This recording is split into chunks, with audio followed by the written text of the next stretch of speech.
Hello दोस्तों, स्वागत है आपका मेरे YouTube चैनल पूजा पाठ में। आप सभी को पौष मास शुक्ल पक्ष की पुत्रदा एकादशी की बहुत बहुत शुभकामनाएं। आज मैं आपको पुत्रदा एकादशी व्रत की कथा सुनाने जा रही हूँ। चलिए करते हैं कथा को शुरू। धर्मराज युधिष्ठिर ने पूछा, हे कृष्ण, अब आप पौष माह के व्रत के बारे में समझाइए।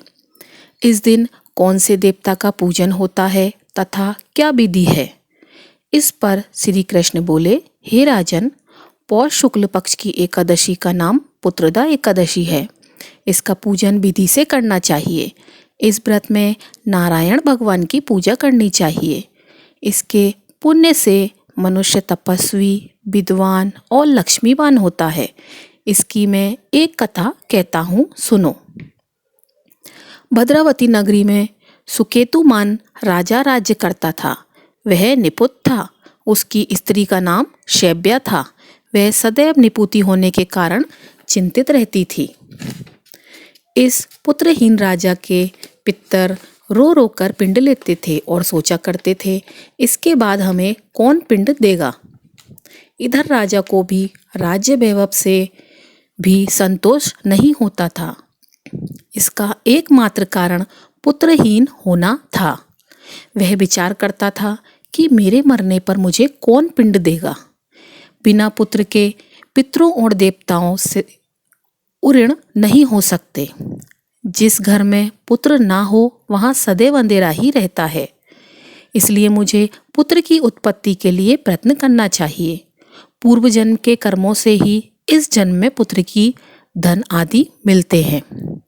इस तरह राजा रात दिन इसी चिंता में लगा रहता था। एक दिन राजा ने अपना शरीर त्याग देने की सोची, परंतु विचार करने लगा कि आत्मघात करना महापाप है। राजा इस तरह मन में विचार कर एक दिन छिपकर वन को चल दिया। राजा घोड़े पर सवार होकर वन में पक्षियों और वृक्षों को देखने लगा। हाथी अपने बच्चों और हथनियों के बीच में घूम रहे हैं। राजा सोच विचार में लग गया। राजा प्यास के कारण अत्यंत बेचैन होने लगा और पानी की तलाश में आगे बढ़ा। कुछ ही आगे जाने पर उसे एक सरोवर मिला। उस सरोवर के चारों तरफ मुनियों के आश्रम बने थे। उस समय राजा के दाहिने अंग फड़कने लगे। राजा मन में प्रसन्न होकर सरोवर के किनारे बैठे हुए मुनियों को देखकर घोड़े से उतरा और दंडवत करके सम्मुख बैठ गया। राजा को देखकर मुनीश्वर बोले, हे राजन, हम तुमसे अत्यंत प्रसन्न हैं। तुम इस जगह कैसे आए हो, सो कहो। इस पर राजा ने उनसे पूछा, हे मुनीश्वरों, आप कौन हैं और किस लिए यहाँ हैं, सो कहो। मुनि बोले, हे राजन, आज पुत्र की इच्छा करने वाले को संतान देने वाली पुत्रदा एकादशी है। हम लोग विश्वदेव हैं और इस सरोवर पर स्नान करने आए हैं। इस पर राजा बोला, हे मुनीश्वर, मेरे भी कोई पुत्र नहीं है। यदि आप मुझ पर प्रसन्न हो तो एक पुत्र का वरदान दीजिए। मुनि बोला, हे राजन, आज पुत्रदा एकादशी है। आप इसका अवश्य ही व्रत करें। भगवान की कृपा से आपके अवश्य ही पुत्र होगा।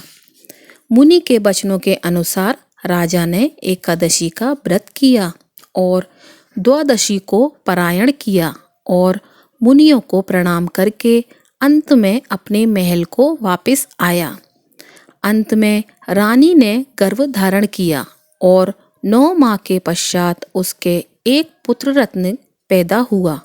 वह राजकुमार अंत में अत्यंत वीर, धनवान, यशस्वी और प्रजा पालक हुआ।